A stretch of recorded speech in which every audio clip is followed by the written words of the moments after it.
Le procès sera annulé par le juge Deborah Sevito. Elle rendra son jugement sous la forme d'un rap de 36 vers. Mr. Belly complains that his rep is trash, so he's seeking compensation in the form of cash. Belly think he's entitled to some monetary gain, cause Eminem used his name in vain. Eminem says Belly used to throw him around, beat him up in the John, shove his face in the ground. Eminem contends that his rap is protected by the rights guaranteed by the First Amendment. Eminem maintains that his story is true, and that Belly used to beat him black and blue. An alternative, he states that the story is phony, and a reasonable person would think it's baloney. The courts must always balance the rights of a defendant in one place in a false light. If the plaintiff presents no question of fact, to dismiss is the only acceptable act. If the language uses anything but pleasing, it must be highly objectionable to a person of reason. Even if objectionable and cause an offense, self is the first line of defense. Yet when Belly actually spoke to the press, what do you think he didn't address? Those false light charges that so disturb, prompted from Belly, not a single word. So highly objectionable it could not be. Belly was happy to hear his name on a CD. Belly also admitted he was a bully in youth, which makes what Marshall said substantially the truth. This doctrine is a defense well known and renders Belly case substantially blown. The lyrics are stories that no one can take as fact. They're an exaggeration of a childish act. Any reasonable person can see that the lyric could only be hyperbole. It is therefore this court's ultimate position is that Eminem is entitled to summary disposition. Ceux qui ont connu Eminem alors qu'il n'était que Marshall Mathers en gardent un souvenir très affectueux. Les voisins, les cuisiniers, les serveuses du Gilbert's Lodge, les gens qu'il voyait dans les magasins de disques, ceux qui rimaient avec lui ou qui enregistraient leurs trucs, personne ne dit « Pourquoi lui? Je suis aussi bon que lui ». Ils ont l'air de reconnaître d'emblée que son talent est sans commune mesure avec le leur. Quand on y réfléchit, il y a toujours Marshall Mathers, le petit garçon. Slim Shady, qui l'a amené là où il se trouve. Et il y a Eminem, qui dit « Slim Shady n'est pas une vraie personne. Sers-toi de lui pour extérioriser tes idées tordues, mais ne le prends pas trop au sérieux, sinon tu deviens dingue. » Eminem, c'est celui qui écrit, le rappeur.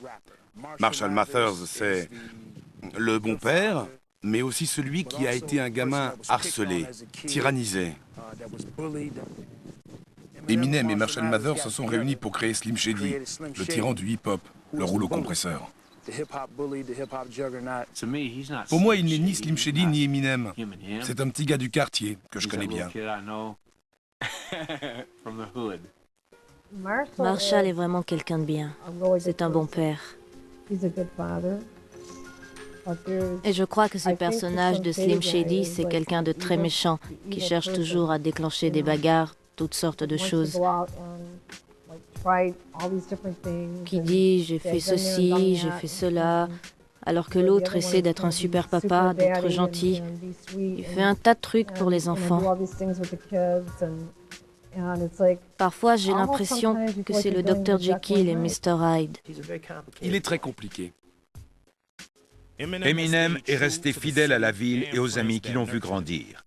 Il a formé D12 avec Proof, Bizarre, DJ Craze, Mannix et d'autres amis de ses débuts. Ce qui me plaît chez lui, quand on parle de hip-hop, on cite toujours New York ou Los Angeles. Eminem habite toujours à Détroit. Il reste ici, il y tourne ses clips. La soirée de lancement de son DVD s'est faite ici. Eminem a fait 2 concerts aux USA cette année, tous les 2 à Détroit. Si vous voulez me voir, venez à Détroit. Ce sera peut-être la seule fois de votre vie que vous viendrez. Mais si vous voulez voir Eminem, venez dans ma ville. 2 concerts complets. Le maire de Détroit l'a accueilli en héros. On le voit même dans une vidéo tournée lors du concert. Quand tu es accueilli chez toi à bras ouverts, que tu es acclamé, ça signifie que tu as atteint l'excellence. Tout Détroit l'attendait. À chaque fois qu'il reviendra, il n'aura qu'à prévenir et les gens accourront. The Slim Shady LP s'est vendu à plus de 3 millions d'exemplaires. L'album suivant, The Marshall Mathers LP, sorti en mai 2000, établira un record en termes de vitesse de vente. Il sera aussi le premier album de rap à être nommé pour le Grammy du meilleur album. En novembre 2002, Eminem jouera dans 8 Mile, qui fera un carton. Lose Yourself, extrait de la BO, gagnera l'Oscar de la meilleure chanson originale. Eminem, alias Slim Shady, alias Marshall Bruce Mathers III, n'a aucun cadavre dans son placard. Il a su transformer son passé tourmenté en la plus lucrative de toutes les séances de thérapie.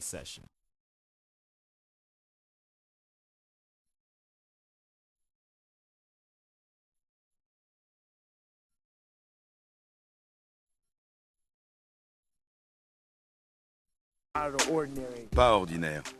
Il y a eu des trucs dingues. Avec le recul, on en rigole, mais en y repensant, on se dit, il est barjot. Une fois à San Francisco, il était en concert.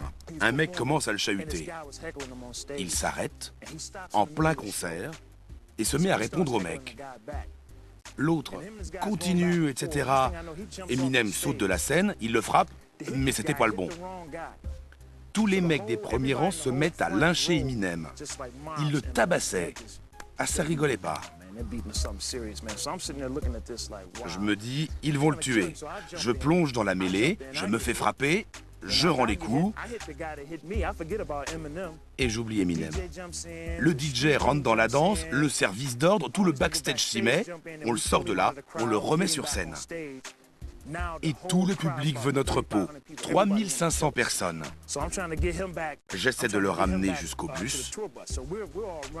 On se dirige vers le bus et le road manager nous arrête.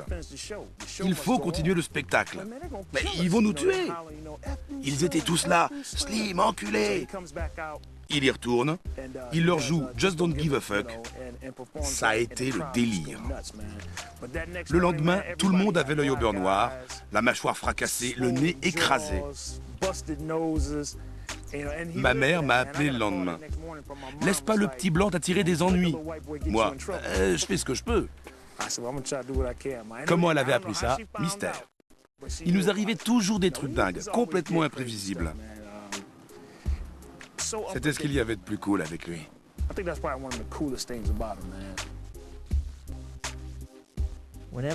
Quand Eminem n'était que Marshall Mathers, il avait à peine de quoi faire ses courses à Kmart. Maintenant, il est propriétaire de l'ancienne maison du PDG de Kmart. Quand il part à LA, il fait partie d'une scène locale et a acquis une petite réputation. Les Rap Olympics lui permettent de passer à l'échelon supérieur. Et grâce à sa prestation... Je vais la refaire. Qu'est-ce que j'avais dit? Ah, il a assuré son truc et Dre a kiffé grave. Il est venu pour la fête des mères avec un bouquet. Elle était aux anges.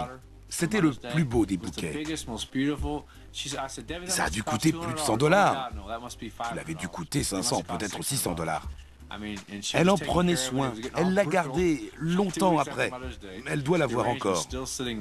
Elle était là. Bon, attention à mes fleurs. C'est beau, non?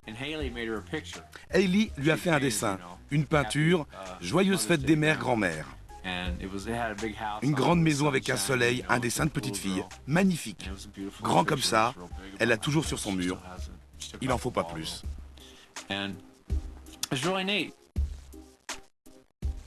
J'ai un long cou, je mets une veste. Comme ça, on dirait presque Audrey Hepburn. Non, je veux pas.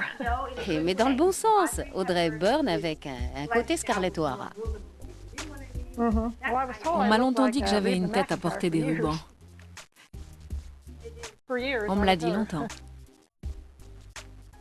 Tu te demandes toujours ce qu'il va faire. T'as l'impression de regarder un soap en direct.